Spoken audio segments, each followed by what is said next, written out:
My name is Sarah Taylor. I run IPI's Women, Peace, and Security program, and I am more than delighted to welcome you to this evening's very timely discussion on policy, promise, and pitfalls, women, peace, and security heading towards 2020, which, as I'm going to assume pretty much everyone in the room realizes, refers to the 20th anniversary of Security Council Resolution 1325, the Council's foundational resolution on the issue of women, peace, and security. I say particularly timely because today, the 18th, is the week before the Council is due to hold an open debate on a key core women, peace, and security issue, which is the issue of sexual violence and conflict next week. So this is a very timely moment to be discussing where we're going from a policy framework, where research is driving us, where our experience as policy and programmers, researchers, activists, advocates finds us at this moment on women, peace, and security, and where we're headed. I will be joined, and I will introduce our esteemed discussants in a moment, but I am more than delighted to have opening remarks for this evening from a true champion of the women, peace, and security agenda, His Excellency Mr. Olof Skog, the permanent representative of the mission of Sweden to the United Nations. And for those of you who are not enmeshed in this issue on a daily basis, Sweden has, particularly at UNHQ, played a really important role on this issue in all of its work, but particularly in its leadership of the informal expert group of the on women, peace, and security in the Council during its recent tenure, and really led the way on innovating that effort in the Council and globally. So, Ambassador, I welcome you to the podium. Thank you very much, Sarah, and thank you very much, all of you, for being here tonight. I wish there were more men in this auditorium. Someone asked me if I was the one who once stood up in the Security Council and said that I am the face of what a feminist foreign policy looks like. Yes, that was me. I believe that part of the feminist foreign policy is to make sure that there are more women representatives. But for those of us who are not women, but who represent a feminist foreign policy, we have to stand up for that on a daily basis. And as I said, I think one part of that policy is to bring more men into the fore. Look, Sarah, you said that this is a very timely discussion because there are some, there's a 20-year coming up from 1325. There is a debate next week on one of the aspects of this, which relates to sexual violence. I'm sad to say that I also find it's timely because the trend is very negative. Just as we speak, the Security Council has rejected a proposal by Germany for a resolution on sexual exploitation, which would have ideally moved this agenda forward. And I'm intrigued to see that the countries who are blocking this, Russia and the United States, who usually don't agree on any single issue on the Security Council, seems to agree when it comes to holding back on one of the most important issues. And I think the same was true, by the way, on the during the debate on the Commission on the Status of Women that took place here only a few weeks ago, where you find some pretty unusual alliances holding back on some of the key issues, including sexual reproductive health and rights. Having Iran and Saudi Arabia coming together is important for peace in that region, but I wish they would come together on a more positive agenda, and the same is true, as I said, for the United States and Russia. In 2014, the Swedish government that I represent decided that it would be a feminist government and that we would have a feminist foreign policy. And I want to be very open with you and say that for some of us, when that first was presented, it was a little bit of a, I represent that policy and I do it proudly. But when I first heard about it, I thought, that's pretty assertive and even provocative to some. And what does it mean for me as an ambassador for Sweden, as a man? What does that mean? What does that entail? But as I'm sure for those of you who've heard Margot Wallström, my foreign minister, who is very much in the lead of this, say, and I think she sometimes quotes Mahatma Gandhi, that said, first they ignore you, then they laugh at you, then they fight you, and then you win. And I think that's a little bit where we are on this. There was a lot of ignorance and curiosity, but also some, negative remarks about this foreign policy direction. But interestingly enough, yesterday I was invited to a seminar on the feminist foreign policy, and it was very interesting because it was organized by El Salvador. And there, 4 years later, you see that actually countries are looking at Sweden as a model for trying to do something similar. So, we find that there is good momentum, and other countries, including Canada and others, are taking a huge interest in this. But, as Sarah said, we have been 2 years on the Security Council. I have to say there's a certain amount of relief to be away from that body right now. But we came in trying to translate this feminist foreign policy into a very concrete agenda on the Security Council, women, peace and security. And how did we, I want to just share with you some reflections on how we tried to do that and what that led to. First of all, the starting point for us was that the women, peace and security agenda is a peace agenda. So it's not primarily about, protecting women. It's really about how do we improve the way we create peace in the world.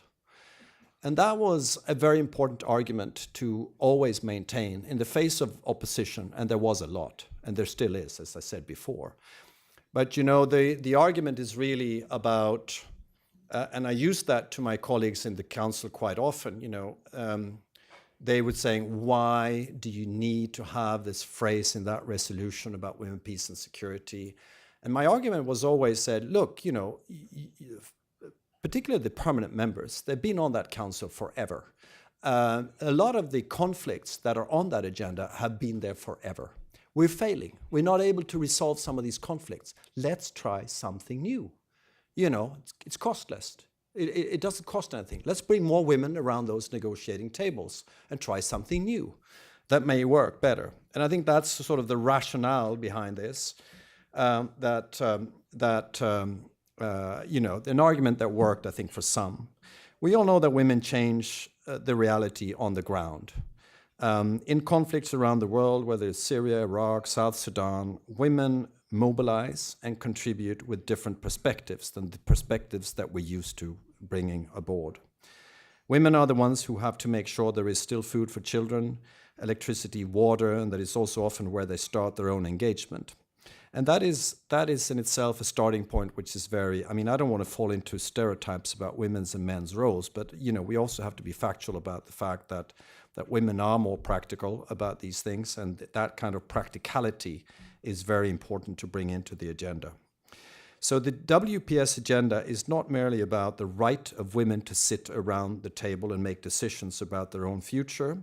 It is perhaps more importantly about making peace more sustainable.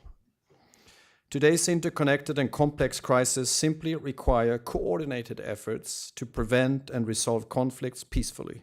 Sustainable solutions require an inclusive approach. So we cannot, we believe, solve conflicts if we don't understand the real causes to conflicts, including the gender dimensions. So this is at the core of the Sustaining Peace agenda that the Secretary General has very much endorsed. And it is critical if we want to achieve our wider security and foreign policy objectives. Women have eloquently said so for more than 100 years. So for us, the WPS agenda is not about making war safe for women. It's not only about giving women a right to be part of peace negotiations. It is above and everything else about making peace agreements more sustainable for all. So when we started scrutinizing the agenda, when we entered the Security Council 2.5 years ago, we discovered that even today, 20 years after the 1325 resolution was adopted, women's participation in formal peace processes remains disappointingly low. And to promote that agenda, we tried to address why, and we asked ourselves what more could be done to ensure that women are able to influence the decision-making processes. I want to give you 2 examples. Firstly, it is important that women's participation and gender equality does not become only a women's issue, as I said. It is a peace and security issue. It concerns everyone. It's crucial that to engage men, to change behavior and attitudes, and to remove obstacles to women's participation. Secondly, women need political space and political support. We need to show our public support for women who are actively engaged in peace processes and highlight their work. We also need to show appreciation whenever positive steps are taken to create more political space for women, whether it is by UN Special Envoy or parties to the conflict who include women in their delegations. So, we made a big point about, I couldn't change my gender, so I was a male representative in a Security Council which is dominated by men. But the quality of Security Council decisions is also based on the input that comes to the Security Council for its deliberations. So we worked really hard to ensure that there's gender parity of the briefers who come. Whether it's a Nigerian woman coming to talk about the situation regarding Boko Haram, if we discuss Sahel, we want to have the women's perspective from Mali, not just the prime ministers or the secretariat's input, etc. So it's very important to bring the briefers around the table that can give the women perspective into this. And as I said before, you also want to highlight and sometimes protect, a person who has been in here in New York, making a presentation to the Security Council, able to say a few things that maybe their governments or parties on the ground are not too happy to hear. There is an element of, I think, protection having been here and having been listened to in the Security Council. So what did we achieve? Well, during our term on the Council, we worked hard, I have to say, demanding a lot better analysis from the Secretariat. In the beginning, the first 2 months, people were really fed up about me always asking, the briefers coming from the Secretariat, the SRSGs from the ground, where are the women? Have you gender aggregated your data? How do you work on the ground? When you receive people in Lebanon or in Iraq or in Mali or in Sudan, are you making sure that the people who come to see you are, include a healthy amount of women in those delegations? And after a while, the people who come to the Security Council know that they can't come back a second time and have the Swedish ambassador going after them, without being able to respond to those kind of questions. It's really a fundamental question. Where are the women? How do you work when it comes to working with women? And in the beginning, I have to say, it was a pretty lonely, it was a loud but lonely voice coming from the Swedish delegation. But only a couple of months later, a year later, the second year, if I were, by some, being tired after a long day in negotiation, whatever, if I were to forget to mention that particular question, all of a sudden I could count on at least, 9, 10 other delegations that would bring it up. From some surprising corners of the world. Kuwait was very strong on this agenda. Poland, France, UK, many of the African countries, including Equatorial Guinea, etc., Peru, of course, Uruguay, Bolivia. So there was a growing trend of asking the right questions. So I'm very happy because I think that part of our legacy is that this agenda will not move away from the Council just because we left. And of course, Germany and Belgium, having taken over after us, are doing a good job, I believe, mostly in fulfilling it. As I said, I think what we did led to a better analysis from the UN Secretariat. I think there are more women represented in the council, briefers, including from the civil society.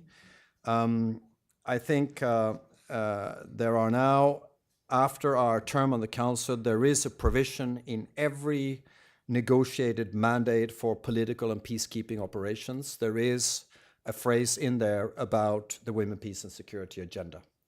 Now you can say, and sometimes I felt it myself, that something, sometimes the negotiations we do here, they result, after a hard fight with some of the more conservative powers in the council, the sentence, about the women, peace and security agenda, you can say, well, I'm happy after that got in there, but still you think that it's only a text in New York, right?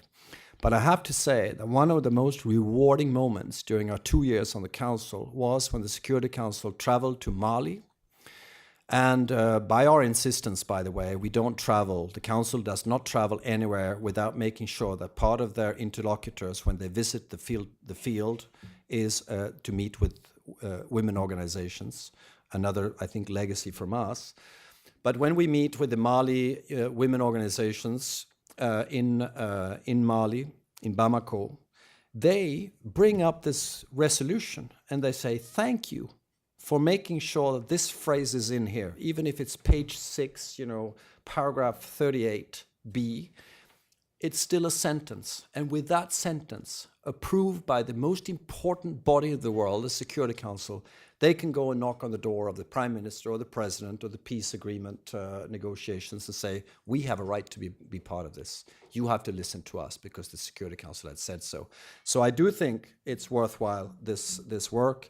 Of course, it's not going to make peace in Mali from one day to another, but I do think that leaving that legacy behind, a recognition of women's participation, will, in the long run, make our decision-making so much more sustainable and effective. There are now also, after we left the council, specific listing criteria when it comes to sexual and gender-based violence for the sanctions that already exist, sanctions regime for the Central African Republic, Darfur, and for Libya, where we negotiated new sanctions criteria. We made sure that one thing that could trigger sanctions is for groups that fall back into sexual and gender-based violence. I'm not going to do a to-do list here, but I do think there is a lot of work that needs to be done. I think that putting pressure on countries is absolutely key. I think that the anniversaries that are coming up this year or next are extremely important to revisit the agenda. Unfortunately, I think we're in a situation where it's going to be difficult to move the normative agenda forward. We saw that at the Commission of Status of Women. Sometimes in this situation where some of the major powers are holding back, even questioning whether women who have been raped by ISIS should have the right to abortion. Can you imagine? Questioning that. But that's where we are. And therefore, maybe it's better to just do things, to make sure that the council acts. Because if you put too many demands and trying to move the normative agenda forward in a situation where we have this counter movement, we might actually start or end up moving backwards. So sometimes it's better not to ask too many questions, to just get on with it and do things. And I'm very inspired, by the way, by the leadership of the Secretary General, who's moving the gender agenda and the parity agenda much forward. And I think the more women we see inside the UN, as SRSGs, etc., all of that will help to eventually, improve the way we do business for more sustainable peace. Thank you very much.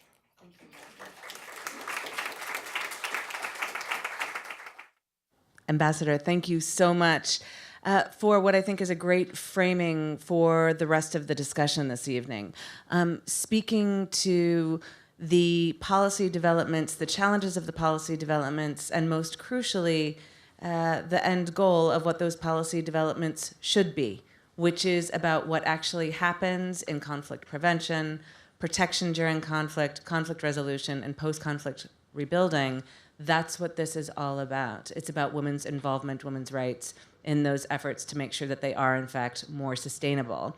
And the Security Council being such a primary focus of that, I think it opens the way for our conversation here this evening, which is about where are we on our research, on our thinking, on our strategizing on the woman, peace, and security agenda. I'm going to give the floor first to my very good colleague, Jackie True, who, along with another colleague, Sarah Davies, conceptualized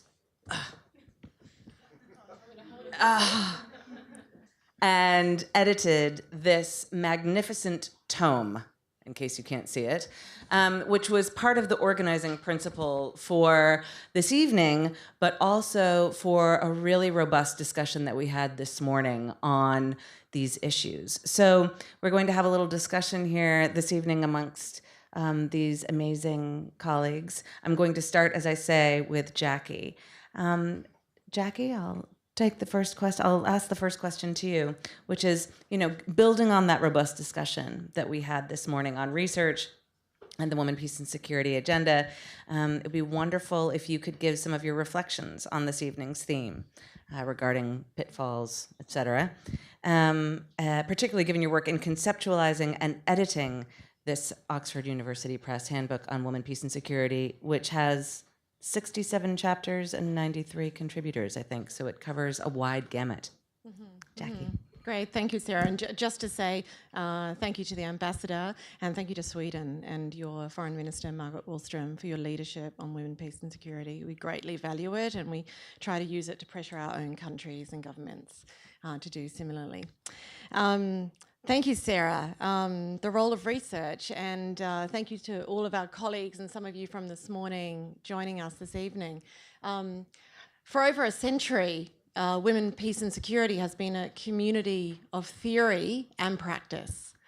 And by theory and practice, I mean it's involved not only, for over a century, and if I speak in particular to World War I and the formation of the Women's International League for Peace and Freedom at that time, constituted of women completely outside of the system, some of whom were researchers and scholars, and some were activists, and whatever they called themselves, they started something, and they started by arguing that we need to end war. And the only way to end war is to start addressing the root causes of war, which would be addressing social and economic justice, gender justice, and giving more people a voice in the stakes of peace and war. So I think that's really also the inspiration for the Oxford Handbook. And I think what's really important and only really reinforced to me this morning is how much those of us some who might consider themselves policymakers, some expert practitioners, some advocates, activists, scholars, researchers, all of us learn from one another. And we create the spaces to do that and to hold each other to account and to hold our governments, our multilateral institutions to account, to be able to transform peace and security, to prevent war and violence, and to try to realise the promotion of social and economic justice and gender equality. And for us, the handbook, this big tome, which people like to carry around like Sarah, but it is available online and you can download those chapters, which are actually quite short and pithy. And some of my colleagues who are practitioners said it's really a toolbox. It's not really a tome. That's actually a space to create the dialogue and the debate amongst all of those different people who are actually contributing to this much bigger thing, this common agenda. I like to call it gender, peace and security, but of course the Security Council calls it women, peace and security, which is enabling in some ways and disabling in others. That's actually a space for us to keep debating, keep reflecting and critically reflecting on what are the questions we need to ask. And so one thing I wanted to say is that the role of researchers in this agenda is not just to generate evidence and data, but it's actually to analyse with a feminist methodology. And I think it's really important to keep this word feminism on the table in the space, because what a feminist methodology does, for example, is it asks who's shaping the agenda. It asks who has access to the agenda, who can contest it, who can speak. It asks what are the issues we discuss, what are the voices that are privileged? Who is included? Who is excluded? All of these kind of questions, these are feminist questions, and these are questions we need to keep asking. And I'd like to think that with a feminist methodology, which those of us who have the privilege of working in universities can kind of keep stoking the fire of, need to keep reminding ourselves about those questions. And to notice that it is, what we have is a long-term agenda for social transformation. But we do want to see that change in our lifetime, and thankfully we are seeing some changes more recently. And I think what's interesting about the handbook and learning from that, and even the discussion this morning, is that we can't do it alone. Like, that we come to new insights and knowledge by sharing and learning from one another. And for us, for Sarah Davies and I mean, we had a bit of a chat about this, and we think that there were really 5 key insights from doing this work on the Oxford Handbook on Women, Peace and Security that we couldn't have really, got all by ourselves. That we needed the 93 authors from a range of countries in the global north and global south, collaborations between people really differently positioned. And I guess some of them might seem obvious to you, but the first one would be, and the book itself focuses on implementing and institutionalizing the Women, Peace and Security agenda in a range of different sites, but also on the cross-cutting connections between women, peace and security, and a whole range of other agendas that pertain to peace and security. But first of all, that change doesn't only happen at the UN Security Council. And when things get tough there are a lot of other venues that are important for advancing this agenda. So in the handbook, we have discussion about the Human Rights Council, we have discussion about CEDAW and General Recommendation 30, where we can really see some progress there. We have discussion about regional institutions, about ASEAN, about the Pacific Islands Forum, about the African Union, about NATO, all the other places that are actually implementing this agenda and making traction on the ground in situations where women face grave danger and insecurity. I guess the second insight that we also have is that there's amazing innovation in the agenda. When women come together who are, grassroots activists with security sector, for example, and come up with new solutions to problems. So we can see things like something like discussed in the chapter on protection, on the security patrols in South Sudan, which were guided by women's knowledge about when they needed security, when they were going to collect firewood and food. And there are lots of others, but clear that we can see this collaboration in a way between the local and the grassroots and those who are tasked with protecting global peace and security. When they come together, you actually do get new solutions.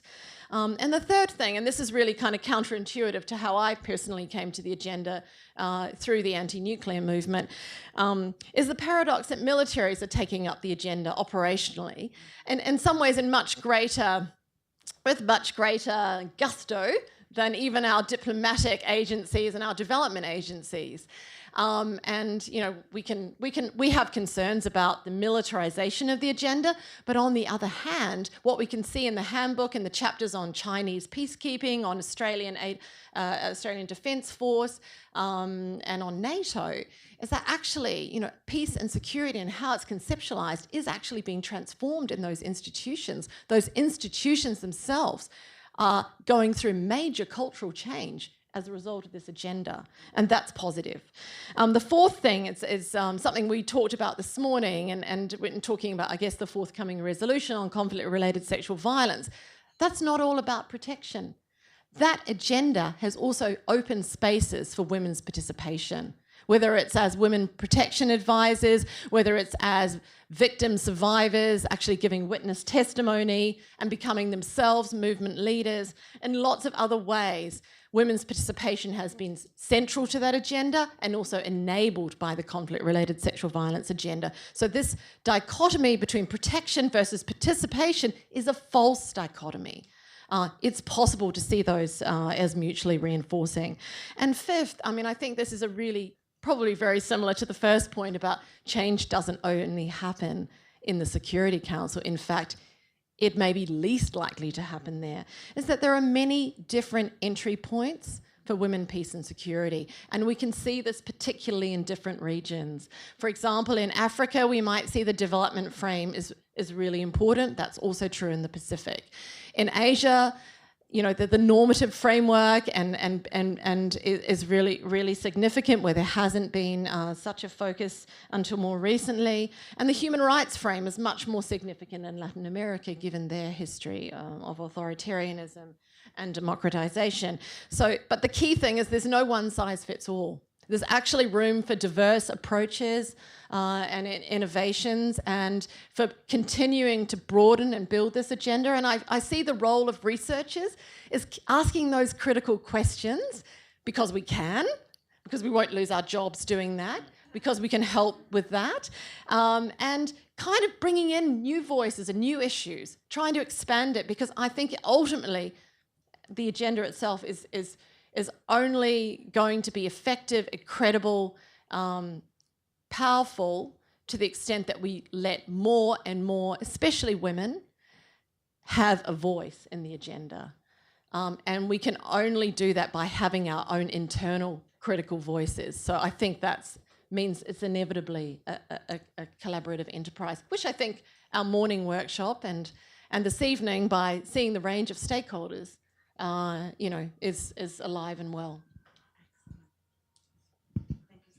Thank you so much, Jackie. I will say that was an excellent takeaway, not just from this morning, of course, but from the book. You can imagine how difficult it is to pull out those 5 pithy points, which are important, and with which I would agree. I think the issue of not having to do it alone, the collaboration, the cross-learning, is something that I've always treasured and valued about the women, peace, and security world.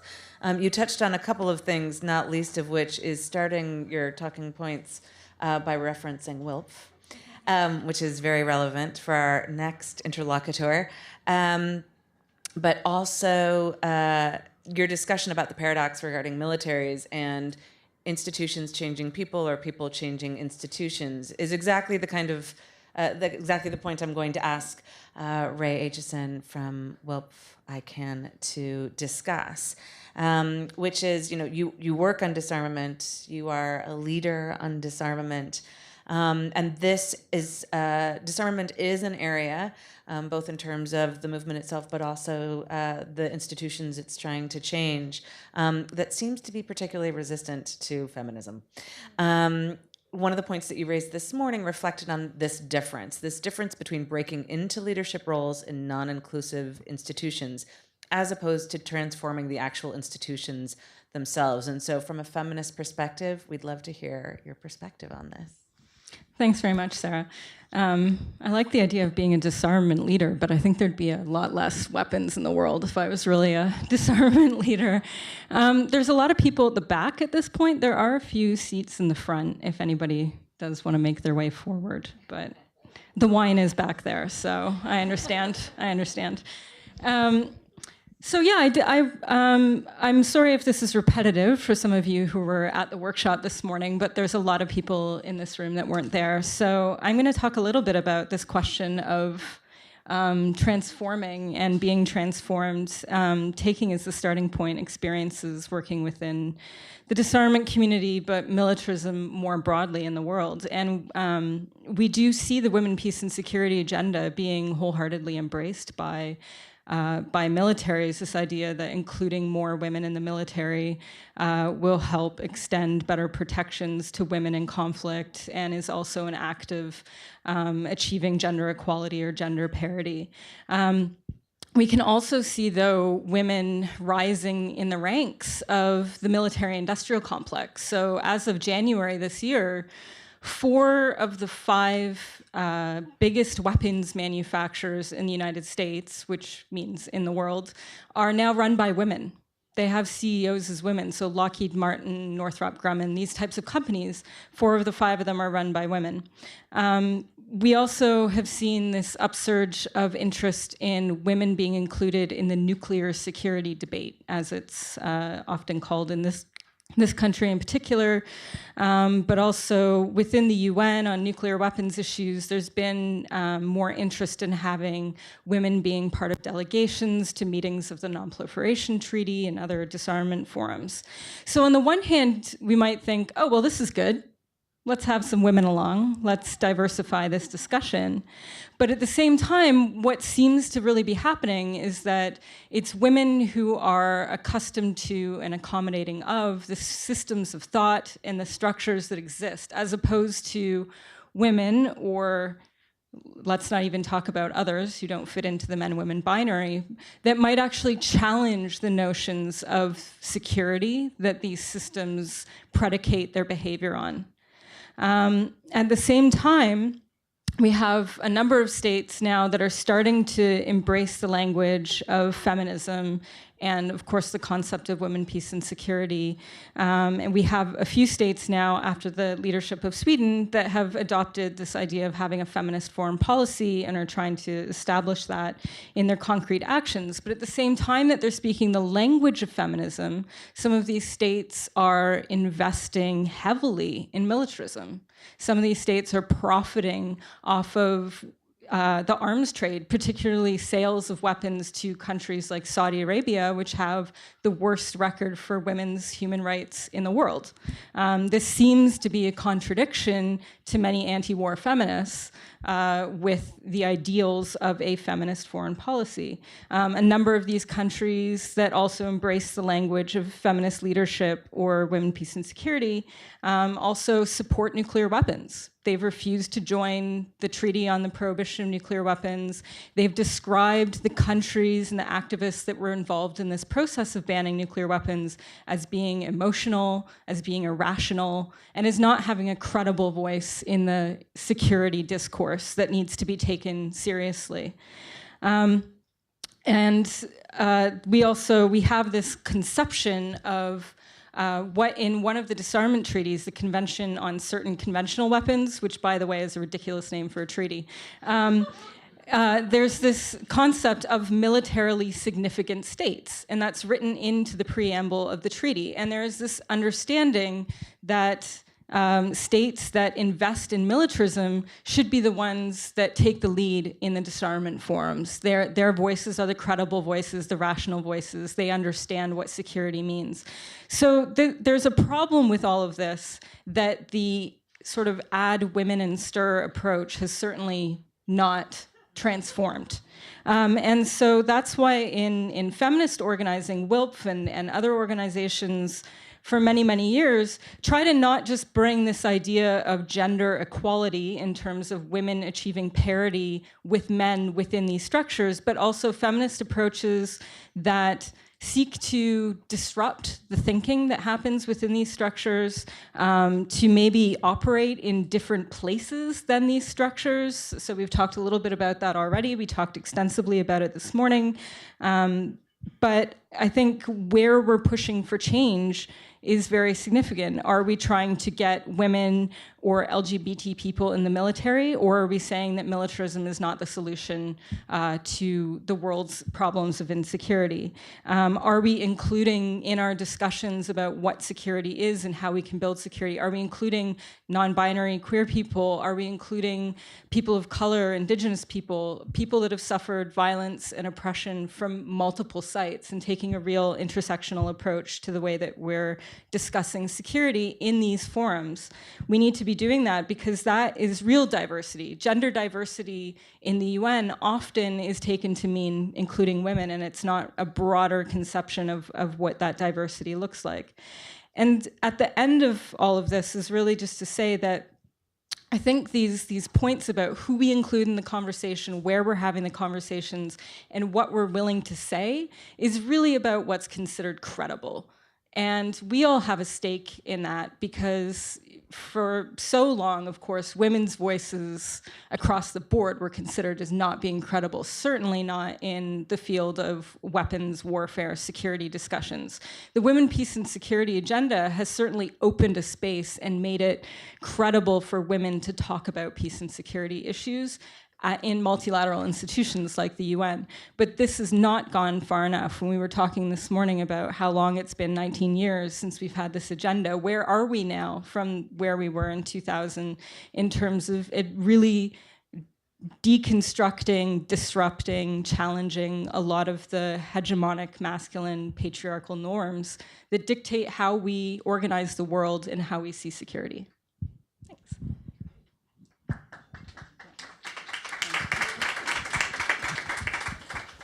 Ray, thank you so much. I'm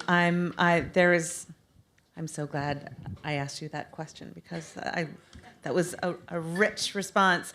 I just want to pull one small piece out, though, to point to the fact that the very definitions that we're talking about when we use those words, women, peace, and security, over and over and over again, the very definitions of those terms remain contested and are very, very much about definitions of what and for whom and by whom. And that has a fundamental impact on the work that we're doing here. So thank you so much for that. Nala Valji, welcome back to IPI. Thank you very much. For those of you who don't know Nala is currently the Senior Gender Advisor in the Executive Office of the Secretary General of the United Nations. In previous incarnations, she has not only written for this tome, but written for another tome, in addition to the Global Study on Women, Peace, and Security from 2015. And so you come to this work with a rich research background, a practitioner background, and given the conversation that we've already been lucky enough to have so far, from that unique vantage point that you have on the intersection between research, policy, practice, we'd love to have your thoughts on where you see particular opportunities for advancement on the WPS agenda, and crucially, where you might see the agenda headed in a less than helpful direction. Great. Sarah, thank you so much. And it's always a pleasure to be here at IPI, so thank you for hosting us this evening.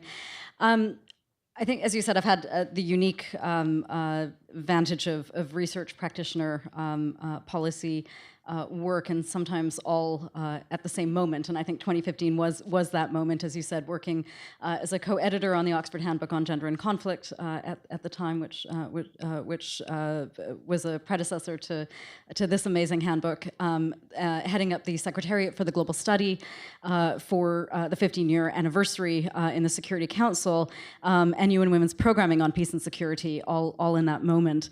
And I think it was an interesting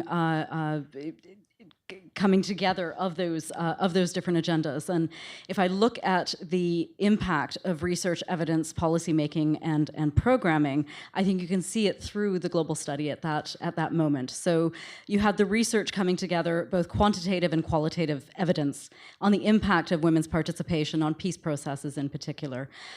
You had the assessment, the evidence, the analysis of what were the missing gaps in the Security Council, including the chapter done by yourself and Amanda that then led to the informal expert group on women, peace, and security, which has been so incredibly important and led by Sweden during their time there in ensuring that there was proper analysis in the Security Council on these issues. You had dedicated research on financing, which revealed to us that less than 2% of our financing in these countries are going to the issues of women's rights and gender equality. And through that, and the mobilization of civil society leading to what then became the Women, Peace, and Humanitarian Fund to ensure that there was greater financing that's going to this agenda and to the incredible work of women's organizations on the ground. So I think that, in short to say, I think that the impact of research and evidence is critical to policy that aligns with the goals and the objectives of this agenda and what it is that we're trying to achieve.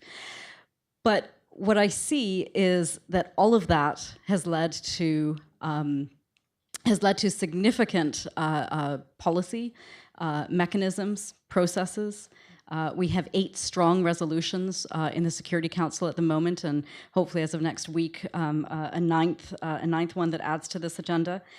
We have a global study that was 450 pages of evidence and analysis of the impact of women's meaningful participation on peacekeeping, on protection, on peace processes, on preventing conflict, on climate change. And yet the implementation to date still remains such a huge gap area. If we look at the peace processes that we have at the moment, Central African Republic, Syria, Afghanistan, Yemen, Libya, there are fewer women today than there have been in the past years. So what has 19 years of research and evidence given us? We know that that women's meaningful participation gives us more sustainable peace processes. And I think, Ambassador, as you said, this is not because women are inherently more peaceful, it's because it brings diverse perspectives to the table. What happens when women are there? They create different coalitions. They bring in the perspectives of communities that are affected by conflict. They make sure that the conversation goes beyond narrow ceasefires and power sharing and the division of the spoils of conflict, which means that when peace processes hit the inevitable rocky roads that they do, you have a community and a nation that is backing the process and keeping it on track. You have people who are benefiting from the peace dividends of that peace process who want to protect it. So women build different kinds of coalitions, they bring different perspectives to the table, they help us to address root causes and prevention, which are critical issues that we talk about today. What happens when women are not there? Well, we know that the absence of women in every room, in every forum, impacts every aspect of our lives. It means that our world is shaped by one set of perspectives. It means that we have economies in which we give a zero value balance to everything that happens in the home. The entire care, production, reproduction of our society is given a zero balance. If it happens outside the home, if we can outsource it to schools and clinics and external sources, we add a value to it. But if it happens inside the home, because it's considered women's work, it has zero value. We know that, however, on the converse side of that, militarization has a huge economic benefit for our economies. We know that cleaning up the Exxon Valdez spill and the damage to our environment had a positive balance on our economic value books. So when we create systems that only are constructed through one lens of society, the impact is considerable. We construct visions of security, which, as was said, is understood as about how many weapons we can amass. We don't look at the daily security, lived experience, whether families can put food on the table and education, whether we value our climate, how our time is spent. So when women are absent from these processes, that's the impact. But beyond that, conflict is gendered. And I think we're increasingly seeing an understanding of this, ironically, as the issue of violent extremism and terrorism grows. And 2242 in 2015, the resolution that was passed by the Security Council at that time, was the first time in which the Council said we need to bring these two agendas together and really understood that women, peace, and security applies to all peace and security contexts, including violent extremism and terrorism. And we're increasingly seeing that these acts of terrorism that are happening in the West, these so-called lone wolf acts, what is common to the background of every single one of these terrorists? It's a background of domestic violence and violence in the home. What is common to the agenda of violent extremist groups across the political spectrum, from Al-Shabaab to Boko Haram to ISIL, it is the subjugation of women and girls. The first indicators of the spread of radicalization is a significant shift in women's rights, pushing women back into the home, a radical shift in terms of clothing, in terms of the rights of representation over their own body. So we have the early warning indicators. We also see that gender inequality itself is highly correlated with the rise of violent extremism. If we look at the affected areas of Boko Haram, you see some of the highest levels of maternal mortality in the world. You see some of the highest levels of children born to young women. You see the highest levels of child marriage, of illiteracy. compared to other districts in the same regions. And this correlates with the rise of other violent extremist groups as well. So you see that conflict itself is gendered in terms of its impacts, in terms of the exclusion of women and the inequality that breeds it. We have this wealth of evidence. We have the policies and processes in place, but we still continue to operate in the same way. I was saying this morning, and again, I apologize for those of you who are here this morning, but 2015, the 15-year anniversary in the Security Council, the largest, most participated in open debate in the history of the Security Council on any subject, anytime. 117, 118 member states making statements to the Council on that day, most of them quoting the statistic from the global study. Peace processes are 30% more likely to be sustainable in the long run when women are meaningfully participating in them. And yet, none of these 117 countries are ensuring that the processes that they support have women at the table, whether it be Libya, whether it be Afghanistan, whether it be Yemen. We are not following through on the statistics and the evidence and the research that we're presenting and the policies that we're creating as a result. So I want to just end, Sarah, on the title of Policy Promise and Pitfalls. I think with regards to policy, as I said, I think we have the policies in place 19 years on. I think we have the promise. I think the promise is this agenda. I think this agenda has proven that the challenges that we're facing at the moment, whether it be climate change, entrenched conflict, the highest number of displaced in the history since World War II, these are existential threats. And women, peace, and security has proven that it has a potential solution. So I think the promise is there. The pitfalls, however, are the implementation and ensuring that we are actually carrying this through and that we are shifting the way in which we understand the world and how we define security. And that we're asking that question of where are the women? And I think Sudan at the moment is a really critical example of the way in which women, even when they're in leadership positions, are rendered invisible. 2/3 of the protesters leading the revolution in Sudan were women. It was women who were in the streets calling for change in that country, and yet almost none of the media reporting has noted this fact.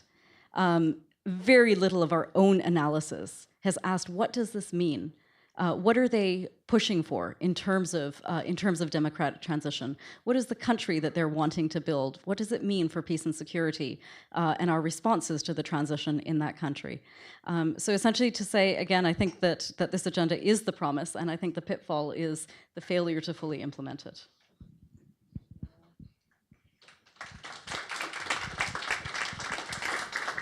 So we're almost, well, we're not actually out of time, but we're almost out of time for this portion of the evening before we go to the reception. I will flag that we're not going to do a traditional Q&A. We're going to give you the opportunity, because you're going to be mingling with one another, to have in-depth conversations. I'm going to do one very, very quick whip through the panelists for about a 1-minute follow-up to each of you. Jackie, this book is 67 chapters long. It is, in fact, comprehensive. But if I might ask you, if you were to add 3 additional chapters to this book, what would the topics be? Okay. Fantastic. It's not comprehensive and it's not inclusive enough.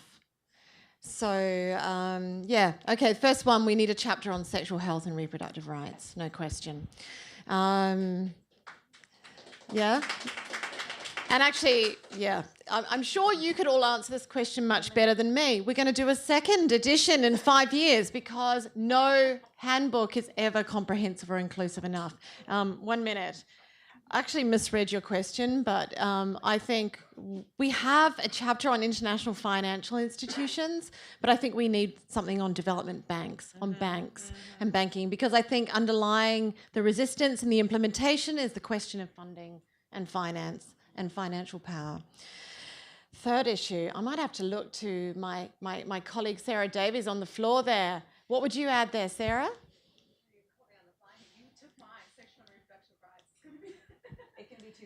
It's both of ours. Yeah. Acceptable. I mean, I think that we always need to anticipate what's the next thing. And actually this morning, our colleague from Canada gave us a very good idea, and he was talking about artificial intelligence. And I mean, of course, we know the issue about drones and killer robots, and I think we need something on all of that and the gendered implications of that kind of type of warfare. So this is a perfect. Oh, there we go. The perfect segue to Ray. Ray, tell us an emerging area of work that your feminist theory and activism informs that might be unexpected, or to which the audience here or playing from home, might actually find unexpected. How about drones and killer robots? I feel like that was really set up, but thank you. Yeah, thanks, Jackie. So this is emerging technology issues that WILP tries to bring feminist perspectives to. So we're part of the campaign to stop killer robots. Yes, those are a thing. They are coming. I'm sorry. We're trying to prevent them. It's the campaign to stop killer robots. So they are not weapons that are developed and deployed at this point, but there's a lot of research and development going on in the United States, Russia, Israel, a handful of other countries. And basically, if you take what we know about drones, these would be weapons that, once deployed, they would actually be programmed with algorithms. They could have perhaps facial recognition software, other targeting software, and they would be able to decide on targets and fire on targets on their own without a human being saying, yes, this is the correct target, I'm now going to kill you. The machine would just kill you. So we're trying to prevent this from happening, and WILP is bringing feminist and queer perspectives to bear on this issue. We're very concerned about issues of biases that are inherent within artificial intelligence, machine learning. What we understand from the experts in this field is that machine learning and any kind of algorithmic programming is inevitably going to be biased because it's programmed with human biases by human beings, and what machines learn will be based on what we program them with. And so we're really concerned about whose bodies will be targeted by these machines. We can already see with drones where there's gender-based violence inherent in the targeting and strike practices of drones, where all men of a certain age are considered to be militants in certain areas. This is gender-based violence. And so we can imagine that with machines that can, base their targeting algorithms on skin color, religious dress, disabilities, etc., queer bodies, that this is going to be a multifaceted problem. Quick enough? Yes. Okay. Yes. Oh, I know. And we'll be able to over the wine and cheese. I'm going to switch tactics slightly and say, Nala, as you're the last voice that we'll hear on this panel this evening, how about something unexpectedly positive on this agenda? Maybe an anecdote, a story that you might be able to share with us to close out this portion of the discussion. So Sarah's asking me that deliberately because I think I was being very cynical this morning. My comment this morning was it feels like the more we talk about this in the council and the more people, the more processes that we create around this, it feels like the less we're actually doing. So thank you for making me turn this on its head and think of a positive. So my positive would be that there are points of light. I think that, I don't mean to reference where that came from, but I think that there are positive aspects at the moment. I think that there's parallel trends of the pushback, the resistance, the pushback on women's rights, the challenges in intergovernmental processes that we're seeing in CSW and other spaces. But I also think there's incredible mobilization, increased awareness, acknowledgement of women's rights, increased numbers of governments who are placing their visibility and agendas on issues of women's rights, gender parity, feminist foreign policies. And one good point of light within the UN. The Secretary General's commitment to reach gender parity at senior leadership levels before 2021 will be long before that, and in fact, hopefully in the coming months. And what is relevant for this agenda is that includes our heads and deputy heads of peacekeeping missions. And I think we all know that women's participation and representation is not the entire issue. It is fundamentally about redefining and transforming institutions and how we define security and peace and leadership. But women's full and meaningful participation in decision-making at the senior levels of peace and security, particularly within the UN, is one significant step in that direction. So that would be the positive that I would end it on.